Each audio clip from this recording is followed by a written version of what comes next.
3년이면 영어뇌가 완성되는가? 영어뇌 형성의 핵심이 네. 무엇인가요, 대표님? 질문이 조금 아쉽긴 해요. 영어뇌 영어뇌. 형성이라기보다는 네. 언어뇌라고 표현하면 언어뇌. 네, 아, 언어뇌. 네. 언어뇌 형성 시기 평생이라고 전 보는 거고요. 평생. 그렇지만 적기라는 게 좀 있을 수 있잖아요. 우리가 언어를 잘 하려고 한다면 기본적으로 상호작용이 필요해요. 그래서 저는 미디어 노출을 최소화하라고 하는 이유가 뭐냐면 일방적인 소통, 그러니까 일방적인 이제 보여주는 걸로 끝나는데 그렇죠. 언어라는 거는 기본적으로 상호작용이라는 게 하거든요. 그러면 제가 질문을 했을 때 이 네. 사람이 어떤 얘기를 할지 생각하고 답을 해야 되는 것처럼 그렇죠. 생각을 하게 하는 건 사고를 하게 하는 거예요. 그래서 언어내의 핵심은 사고력입니다. 사고를 할 수 있게 하는 거. 그러니까 네. 그 형성은 적기라는 건 태어날 때부터 시작이라고 생각을 하는 거고요. 그게 우리가 생각하는 언어내뿐만 아니라 전반적인 정서 사회성의 모든 뇌는 네. 7세에 거의 다 만들어진다고 하고 있어요. 7세. 네, 그래서 우리가 7세의 모든 것들을 다 만들어서 평생을 간다. 네. 그렇게 생각하니까 그 시기가 얼마나 중요한지. 그러면 네. 그 혹시 이런 사고력을 네네. 조금 끌어내기 위한 그런 좀 상호작용할 때 써야 하는 어법 같은 게 좀 있나요? 있죠. 이거는 엄청난 핵심이거든요. 네. 예를 들면 네. 오늘 식사하셨어요? 먹었죠? 예 아니면 노잖아요. 네. 어떤 식사를 하고 싶으세요? 글쎄요. 좀 매운 걸 먹어야 되나? 이제 고민하게 되네요. 네. 그게 사고. 그러면 단답형의 질문을 할 것이냐, 다양한 생각을 할 수 있게끔 질문을 할 것이냐. 질문이 핵심이에요. 그래야 생각을 하거든요. 처음에 아이들이 이런 질문들을 받게 되면 네. 짜증을 낼 수도 있을 것 같아요. 아이들은 새로운 호기심을 상당히 중요하게 생각하기 때문에 짜증을 낸다는 건 어른의 선입견. 어른은 생각하는 걸 싫어해요. 그리고 새로운 질문을 했을 때 내가 정답을 말해야 될 것 같다라는 네. 두려움이 있어요. 네. 그래서 저희도 선생님들하고 미팅을 할 때 질문 받는 걸 힘들어하죠.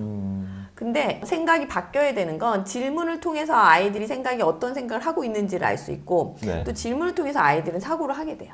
그래서 질문은 상당히 중요한 핵심입니다. 그럼 how라고 어떻게라고 하는 그런 질문을 주면서 좀 참아줘야 되는 거죠? 저희가? 그렇죠. 기다려주는 것도 필요하고요. 근데 그 불편할까 수준의 봐. 질문을 좀 해야 되는데 그거는 어느 정도 엄마 아빠가 판단할 정도의 야, 이거 수준은 진짜- 되지 않았을까 생각이 드는데요. 좀 어렵긴 합니다. 저희가 3세 아이 있으시잖아요. 네, 그렇죠. 그 아이한테 질문을 오늘 좀 해보자고 생각하면 연습을 한번 해봅시다. 훈련을.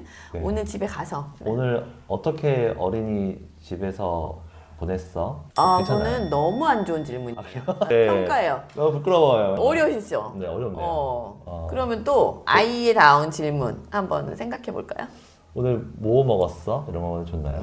그건 좋죠. 오늘 뭐 하면서 놀았어? 그것도 좋아요. 괜찮은 네. 그 그런 이후에 질문. 아이디어가 쉽지 않은데요. 그래서 그런 아이디어를 쉽게 하려면 그 아이를 좀 많이 관찰할 필요가 있죠. 아이가 좋아하는 게 뭔지. 사실은 우리가 연인 관계로 생각했을 때 네. 뭔가 그 사람에게 선물을 주려고 하잖아요. 네. 그럼 그 사람 알아야 어떤 선물을 좋아할지 아는 것처럼 그렇죠, 당연히. 네. 질문도 그 아이가 뭘 좋아하는지 호기심이 있는. 있는 질문을 해야 아이도 그 질문이 좋은 거잖아요. 근데 그렇죠. 전혀 모르는 상태에서 질문을 하면 그렇죠. 그게 곤욕스럽고 힘든 것처럼 이거 너무 이해가 됩니다. 말씀하신 것처럼. 네. 그 상대를 잘 이해하고 아는 상태에서 뭔가 대화를 하는 게 상당히 중요하죠. 그렇죠. 네. 네. 근데 엄마 아빠는 아이를 너무 잘 알잖아요. 네, 알죠. 그럼 만약에 그런 질문을 못 한다면 아이를 그만큼 관찰하고 보지 않을 수도 있었다라는 반성을 할 필요가 있는 거죠. 참 이게 어렵습니다. 제가 생각하는 그 수준과 네. 아이는 다를 수가 있으니까. 그렇죠. 근데 뭐 근데 이게 참- 어렵지 않은 게 아이 그냥 노는 거 10분만 봐도 아이가 저런 걸 좋아하는구나. 질문할 게 너무 많아요. 근데 이게 참 저도 어려운 게 아이의 눈높이에서 질문이 쉽지가 않아요. 그러니까 제 사고가 아이의 눈높이까지 가는 게 어려운가 봐요. 이게 많이 그거는 정확해요. 아이를 많이 관찰하고 네. 보는 애정을 좀 더 가지실 필요가 있어요. 그렇군요. 네. 그래서 아이랑 역할놀이 하는 것도 상당히 좋고요. 네. 아이랑 책 읽으면서 질문하는 것도 상당히 많잖아요. 참 애로사항이 있는 것 같아요. 주말에는 같이 있으니까 네네. 하루 종일 있으니까 그 말씀하신 역할놀이 같이 할 수 있거든요. 근데 주중에는 쉽지가 않아요. 일 끝나고 가게 되면 잠깐 한두 시간 내에 뭔가 대화도 해야 하고 뭔가 대화가 많이 해야 하는데 너무나 좀 그게 힘든 것 같아요. 대화거리가 많지 않잖아요. 네. 그래서 책이 그렇게 중요한 거예요. 책에서는 대화거리를 만들 수가 있다는 거죠. 아, 책을 보면서 같이. 책을 보면서 여기 호랑이가 지금 뭐 하고 있어? 그럼 책에서는 아이가 책에 그림을 보면서 이야기할 수 있잖아요. 그래서 책이 그렇게 좋은 거예요. 이야기거리를 만들 수 있기 때문에. 근데 가장 안 좋은 건 어떤 거냐면 네. 평가하는 질문이에요. 오늘 어린이집 재밌었어? 에... 오늘 뭐 했어? 이거는 엄마도 알고 싶고 아빠도 알고 싶거든. 오늘 네. 별일 없었나? 네, 우리가 알고 싶은 거지 그거는. 그렇죠. 네. 그럼 이 평가적인 질문은 아이가 가장 싫어하는 질문일 수 있죠.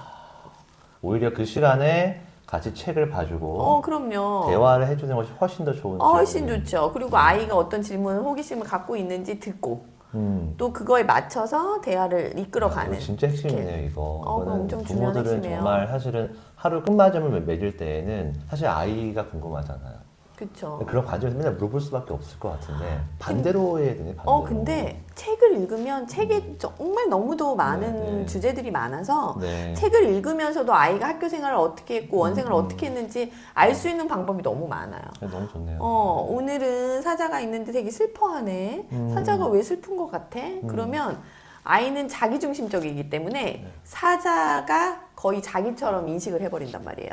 그러면 사자가 돼서 말을 해요. 사자는 친구가 없어서 속상한 것 같아.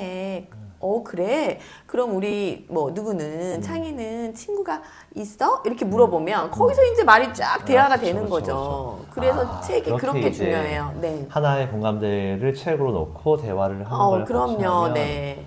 진짜 중요한 얘기네요 이거 자체가. 너무 중요한 얘기죠. 너무 키포인트 감사드리고요. 네네네.